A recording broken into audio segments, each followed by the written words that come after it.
more conditions. Sure. So, and or again, this is kind of all the kind of things that programming language and we do in the database as well. So let's do that.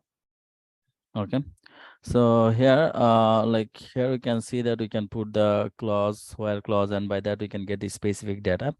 So let's say I want to put more condition here. So let's say select everything from companies, where address, where in Michigan, and I just want to get the more specific data like ID equal to let's say 58. Okay, so now if I run this, see, it's like giving me exactly the specific data, the 58 number ID and the Warren, Michigan address. Okay, so in the end, whenever you are using the and, you must have to match these two condition.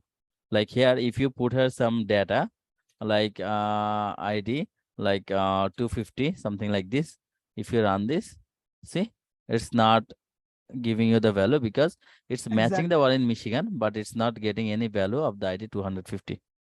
Yep. So you Okay. can do this. If you are not expecting, then you can do this. You will not see it.